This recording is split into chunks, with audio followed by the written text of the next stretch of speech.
After 3 days and 3 nights of gale-enforced incarceration in Vidlin, the wind finally let up and we were able to head north up the Vaud and towards the Sound of Yell.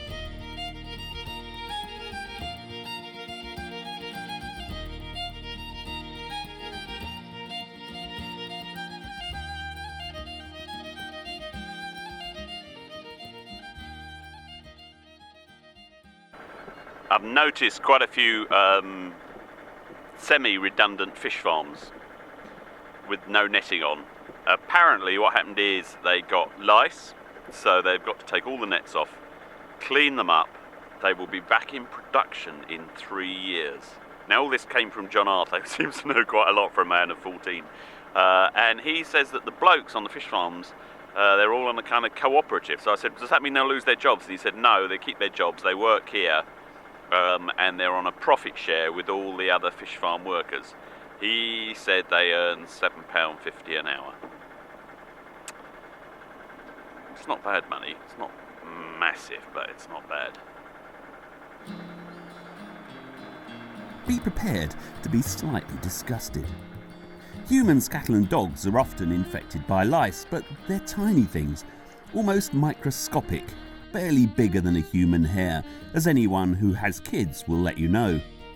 However, sea lice are an entirely different kettle of fish. They're bloody massive. If you were a human, it would be like having several rats clinging onto your skin. They hang onto the fish and graze the scales and blood vessels.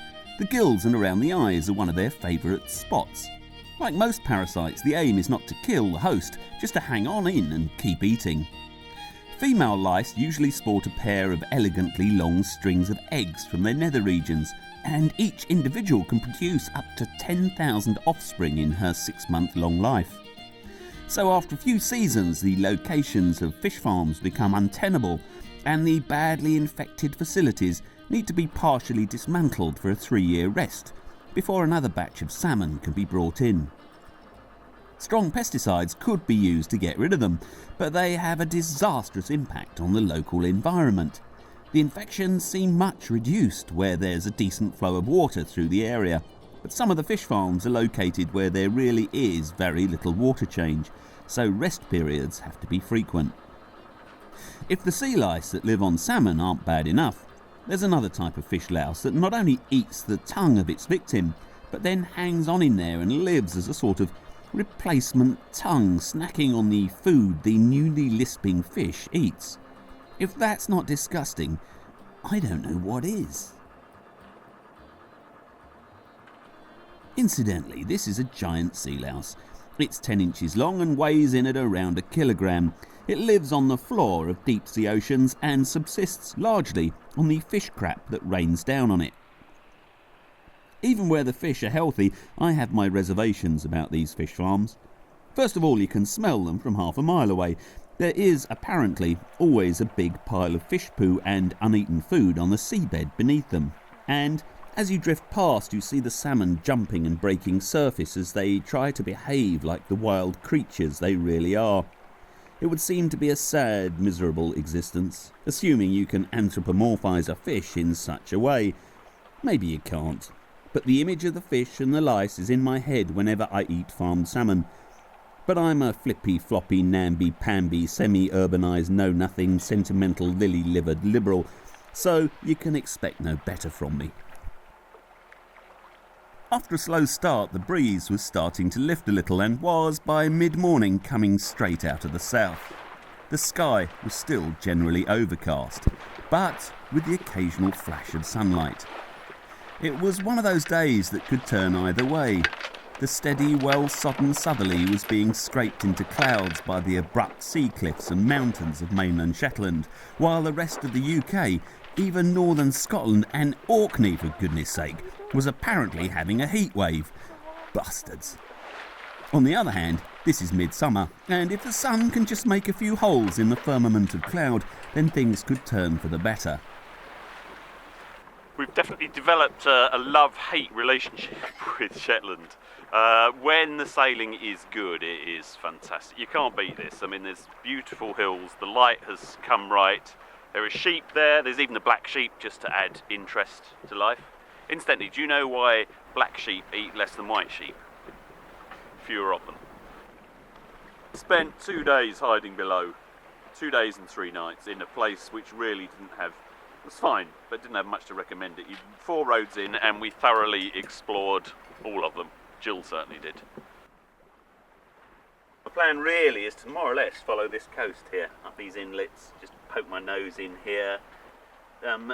As long as I can keep going without beating, that is going to be my rule. So I'll reach, I'll run, I'll fetch, but I'm not going to beat. The place does come over all Mordor every now and again though, doesn't it? It's funny how circumstances at sea can make a monkey of your own intentions. Soon after telling the camera that I wasn't going to do any beating, we found ourselves pointing west along the Sound of Yell, reaching along at something pretty close to hull speed, but making bugger all progress against the tide and over the ground, because, owing to a minor misinterpretation of the tidal flow charts, we were there too early, which I suppose is marginally better than being there too late. So I rounded up and started fetching southwards along the shore of Swinning Voe.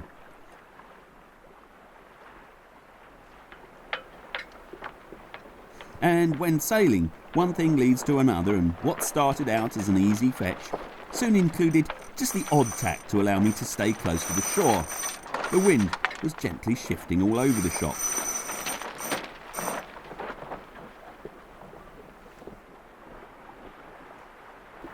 Just come round this headland. This headland is here. You're going to come down here towards Lunner, which is where the Shetland Bus used to go. We were heading for West Lunner Voe, which is one of the most perfect natural anchorages I've ever seen. God can be a bit haphazard with his geography sometimes, almost inconvenient, but this is a real cracker. I'd wanted to sail into this place ever since I had first read about the remarkable and super secret military operation that, through most of the Second World War, was headquartered in West Lunner Voe. The utter perfection of the harbour was the reason why it was commandeered by the military in 1941 as a clandestine base from which to feed men and materials into Nazi-occupied Norway. The aim was to make life as difficult as possible for the occupying forces. The job was done at astonishing risk by a couple of hundred Norwegians and a few Brits. The idea was to use ordinary-looking fishing vessels to slip past Nazi fast patrol boats and drop the supplies and spies in at one of the many thousands of great deep-water harbours that pockmark the west coast of Shetland's nearest North Sea neighbour. Norway had tried to stay out of the Second World War, but in 1940 Hitler decided that it would be a great base for his submarines that were being used at the time to harry the Arctic convoys delivering arms and supplies to Russia. Hitler also thought that Norway would be a likely place for an invasion force to land from the UK and America. He was dead right. After all, the place is riddled with great deep-water harbours, any of which could swallow a whole invasion force. In summer, it's daylight almost around the clock, and it's a long way for the Luftwaffe to come and make life difficult. Any of these thinly defended harbours could be taken by a comparatively small number of airborne troops. Who in their right mind would choose the Normandy beaches, where the enemy can see everything you do from miles around? Well, the Americans did, of course. The Brits thought a northern landing would be a much better bet. But there you go. The pattern of the much vaunted special relationship twixt Britain and America was already well established. And it still exists today. They call the shots, and we Brits, like a loyal terrier up for a fight, jump to it. My father's generation fought and died beside them, and respected them immensely. So Norway was occupied, and while it certainly provided bases for the German Northern Fleet, it was also a bugger of a place to effectively defend, especially against a seafaring nation which specialised in small boats moving fast. In trying to defend Norway, the Nazis had bitten off rather more than they could chew. and protecting it was keeping massive amounts of manpower and military resources tied down and out of the main theatre of war in Europe. The British were keen that the pressure on Norway should continue, so that meant organising some pretty daring raids, including one where they had a good pop at the Tirpitz, Germany's second best battleship. The thought of losing it gave Hitler the heebie-jeebies, so this massively expensive big boys war toy spent almost its entire existence cowering up uber well-defended hidey holes for fear of the bad propaganda should the Brits bag yet another German battleship. Losing ships apparently pissed Hitler off big time. The Germans never have been that good at navy stuff anyway. Excellent for the shoreside bits, deserts, woodland, open ground, towns, even mountains and in the air. And Hitler thought winning wars was all about owning space. However, Brits, like our fellow Nordics and maritime nations, we understand that sea space is irrelevant. It's control that counts, not territory. Success at sea depends less upon raw firepower and thick armour and more upon stealth, speed and surprise. Get in, do your stuff, maximise the damage done and get out again as quickly as possible, just like our seafaring Viking ancestors did. The sea is a big place, and it's better to have a lot of small guns that close quickly with the enemy than big ones mounted on a few slow ships that can only control the bits of sea that are within range of their massively phallic 15 inches. You see, when it comes to naval affairs, size is of little importance. It's the way that you wave it around that counts. The pressure on Norway needed to be maintained, so nearly 200 British secret agents and demolition experts were sent across the northern North Sea to Norway, along with 350 tons of explosives and arms needed to start a relentless and highly bothersome small-scale assault on the German military, attempting to guard entirely too much space. The judicious use of these explosives in modest 5 and 10 pound bombs can do a wonderful amount of damage to a military infrastructure and to the equanimity of the people attempting to guard it. So many railway bridges, tunnels, fuel stores and harbours had to be defended against a mere handful of British trained explosives experts. Initially the Brits used Norwegian fishing skippers for moving men and materials to and from Norway. The boats had been smuggled away from under the noses of the occupying Germans by angry young Norwegian fishermen and sailors. Eventually in 1941 this arrangement was formalised, and two remarkable Englishmen with a lust for organisation, Army Major Leslie Mitchell and Naval Reserve Lieutenant David Howarth, were sent to Shetland where they commandeered Lunner House and the small harbour here to use as a base for operations. They acquired several wooden diesel-powered fishing boats, did a lot of work on the engines to get them up to scratch so that they were dead reliable, and established a reasonably regular service for moving agents and weaponry into Norway and bringing back the families of partisans. It became known as the Shetland Bus. At its peak, the operation had a fleet of 14 boats at its disposal. They were all traditional fishing boats that looked like any of the thousands that worked the rugged coasts of Norway. The Nazis wanted the Norwegian fishermen to keep working because Germany needed a supply of good fish protein. But the sheer scale of the local fishing fleets made spotting the ones carrying the spies and bombs almost impossible. The refurbished old boats were armed with machine guns hidden under oil drums in the bow. But if a Nazi fast patrol boat, a Schnellboot, decided to inspect them, there was no chance of outrunning or outgunning the Germans. Escaping detection was their best hope, so they made most of their runs in the wintertime and in foul weather. The blokes used to deliberately head out into terrible gales and uber-thick fog when they knew the weak-stomached German patrol boat crews would be confined to port. Fast patrol boats love flat water and are absolutely horrible in rough weather.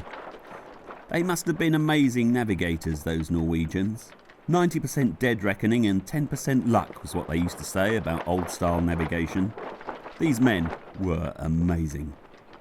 Later on in 1943, the Americans gave the Norwegians 3 fast motor torpedo boats, so-called submarine killers. And with a top speed of 22 knots, decent guns and torpedoes, they could outrun the German patrols, harry any submarines they caught on the surface, and put a complete end to crew losses. Complete. No more Norwegian deaths. Meanwhile, they were bringing much buggeration and bother to the slightly slower moving German vessels. The tables were turned, and the Germans were now afraid of the Norwegians. Good on you, Yanks.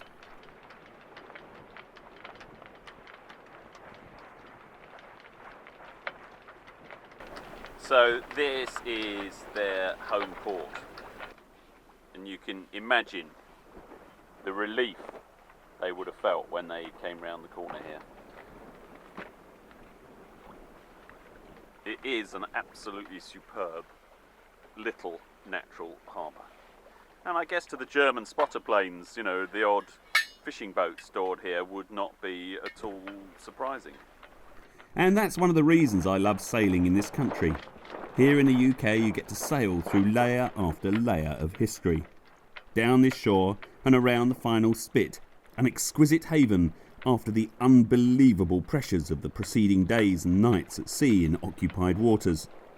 Dropping the hook and wandering around a bit seemed only sensible, so I took the little camera ashore and went for a bit of a walkabout, just to soak up the atmosphere.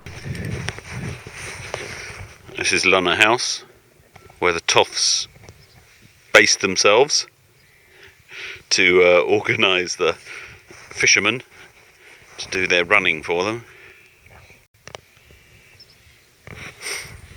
This is the harbour where the Shetland Bus used to run from.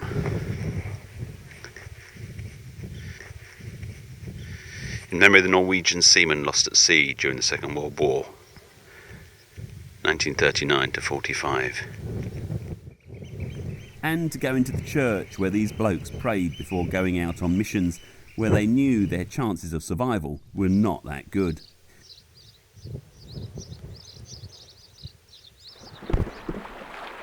This little thing as well. Another place in there. Oh, cute little nooks and crannies. Yeah. They're everywhere.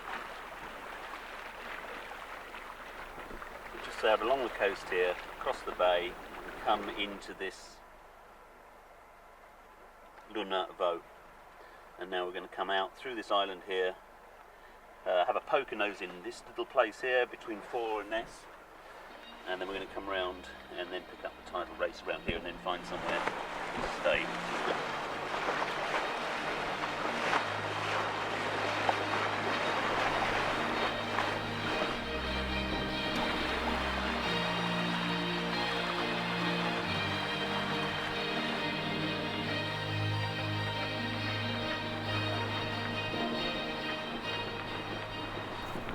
If you wish to learn more about these amazing men and their outright bravery on behalf of the just cause, then there are some links on my website. If you wish to make a comment about the film, then you'll have to go to the website as well. There's no login procedure, just say what you would have said here on YouTube. While there, you can easily find your way around the previous 8 seasons using a handy map.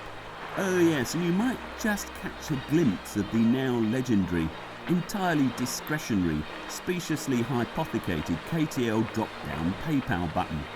98.5% of people who watch my films right to the end ignore it, so if you are a YouTubist freeloader, then you are in excellent company.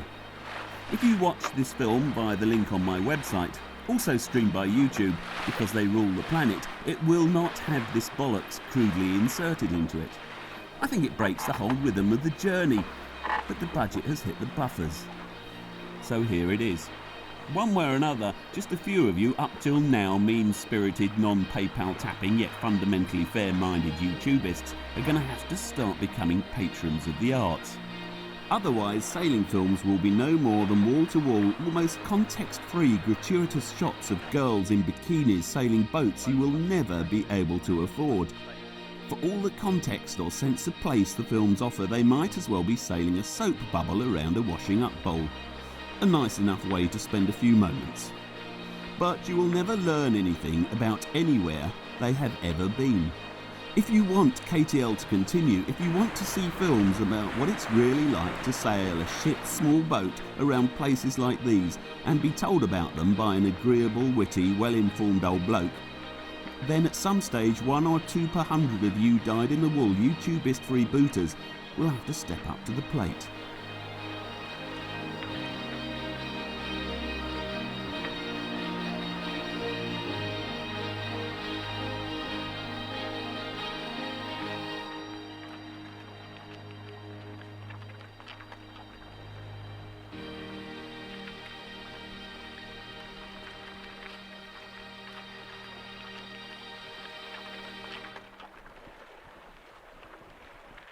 We're on a reach here, and it's flat water because the wind is blowing from the south now, and we're in Yell Sound, which is a fascinating area. I mean, look at this, look at this. Just, there's stuff happening all around us. Absolutely lovely, lovely. Mountains and water. You can't really beat it. Sunshine and warmth will be good, but I'll go for wind and no rain. Just the right amount of wind and no rain, I'll go for that. 12.3 metres underneath us. We're going at 4.2 knots. Hopefully this afternoon we'll come out of here and then we'll pick up the roost and we'll just ride it at full black through this little gap here. Should be good fun. So, with my head full of the lives of brave men, I turned Harmony's chunky backside to the breeze, and after poking around Swinning Voe for a bit, we headed out into the Sound of Yell, where the tide had turned and was now running in the right direction. For us, anyway. I was hoping for a ripping good 6 knots, which, added to this fine southerly, should have had us whooshing westwards at record-breaking speeds. For a clunky old centaur, anyway. It was a shame that the weather was still looking a bit dreich, because this should have been one of the most dramatic parts of the whole trip around the UK. The tide was swift enough, but the wind dropped and it was such a calm day that you'd hardly know that we were riding a 6-knot tidal stream.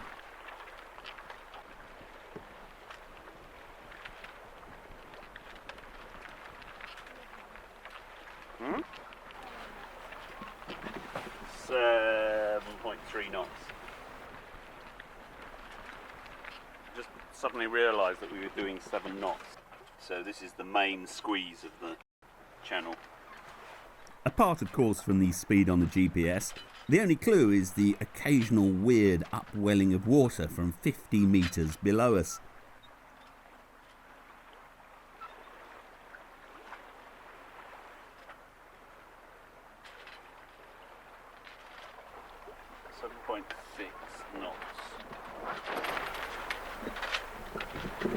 I think this is probably the fastest bit of the roost. Fastest bit of the roost. Some waves, standing waves coming here now.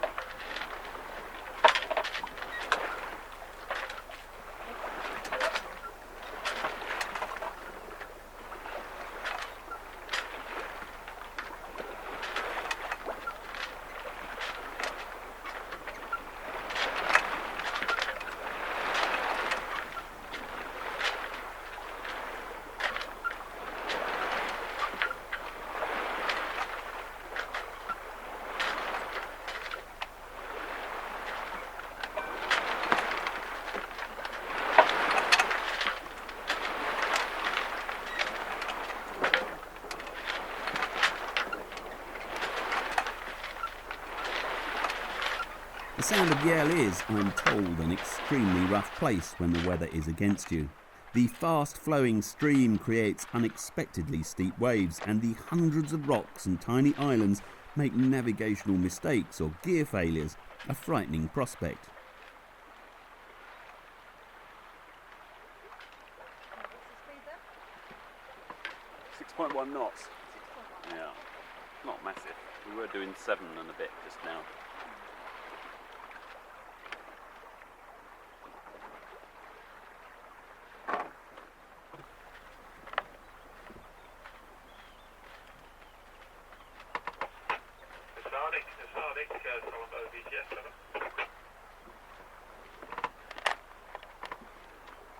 Be one of the highlights of the journey really through here, blasting through the Sound of Yell Sound, but it's as dull as ditch water. The wet light is just, we're whizzing along 6 knots occasionally, 7 knots, but the light, it's kind of misty, pretty poor visibility. Now there is Shetland Bus, the oil terminal.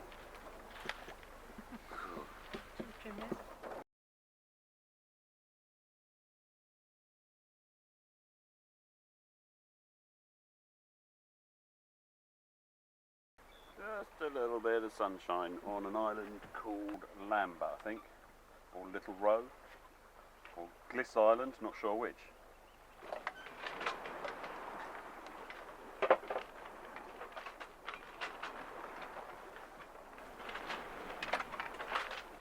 Sorry about this. 7.9.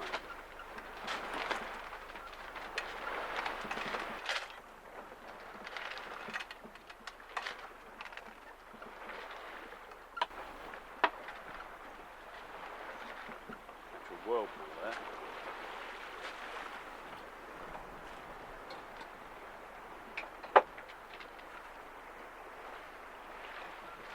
These great big flat areas where I guess it's just whirling up from the bottom. Thank you.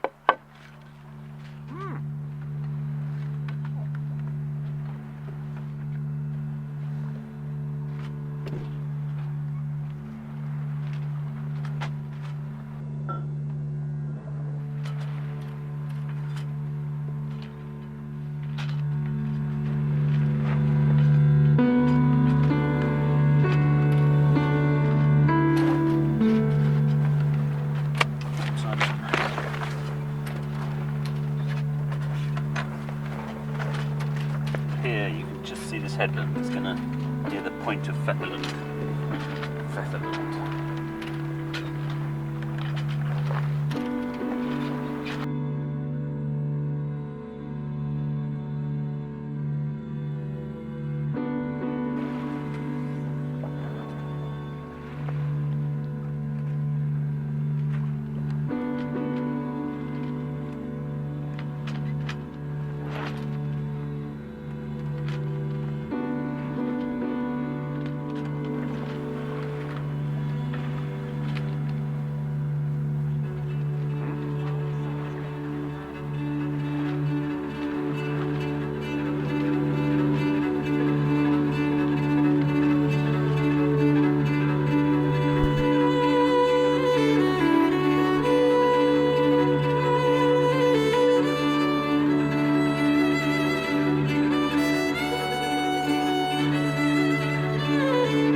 Later on in our long northern latitude day, the sun came out and that amazing Shetland light appeared. Suddenly, being a good cameraman became a piece of cake.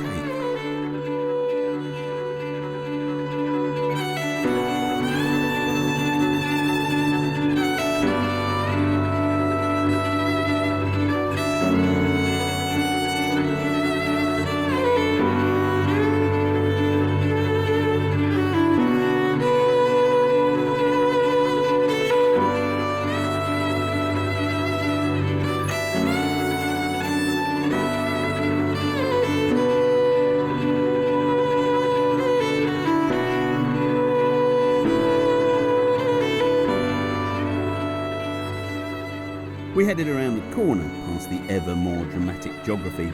Stacks, beaches, arches, you name it, Shetland has it. Ecstatically happy is the geologist who is posted to Shetland. Then we headed towards Vaux for the night. It was still light until long after midnight.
sale up here.